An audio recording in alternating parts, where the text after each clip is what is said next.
If you've watched our show, well, you probably remember this guy. Disco Yeti, the inanimate lead singer of our house band, Disco Yeti and the Mineral Kings. But where does the name Disco Yeti come from? Who is Disco Yeti? Or why is Disco Yeti? So many questions. Disney's Animal Kingdom Park opened on April 22nd, 1998. In a lot of ways, Animal Kingdom was the most focused on a single theme of any of the Disney parks. Animals were the name of the game, and the big headlining attraction was Kilimanjaro Safaris. While the theme park was innovative and presented its animals in groundbreaking ways, it still couldn't shake one early impression of the park. Not a zoo.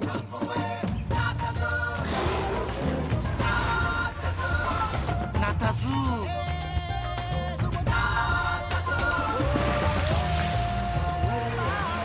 While there were a few rides when the park opened, whether fair or not, the impression many people had was that it was essentially a really nice zoo.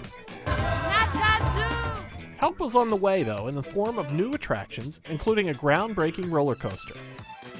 Announced in 2003, Expedition Everest, Legend of the Forbidden Mountain, opened in 2006. Believed to be the most expensive coaster ever developed at that time, the highly themed experience had guests boarding a small steam train coaster car for a journey into the Himalayas. Soon, there are signs of foreboding, and before the journey is over, riders come face to face with the legendary Yeti.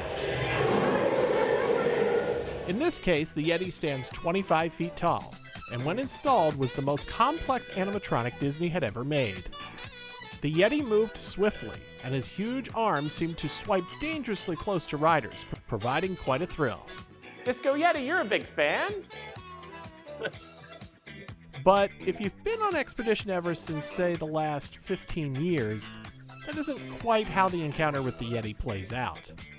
The massive forces from the motion of the Yeti led to structural damage in its base. It was determined that for safety, the Yeti would have to go into what's known as B mode, or B-show. B-show is a secondary operating mode used on certain animatronics and effects when they aren't quite operating properly. In the case of the Yeti, B mode meant that the Yeti would stay static in one position while a strobe light flashed with the intention of giving the illusion of movement. Flashing strobe, disco, get it? Disco Yeti? Sorry, Disco Yeti, he's still upset about it.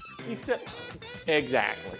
How effective this is up for debate, but frankly the encounter is so quick, some people don't even recall seeing the Yeti after the ride is over. Sorry, Disco Yeti. And so over 15 years since the Yeti first terrorized guests, and with most of that time in B mode, I guess Disco Yeti decided it was time to join a house band for a theme park trivia show. And the rest is history. Now, as for his backup band, the Mineral Kings, well, that's a discussion for another video.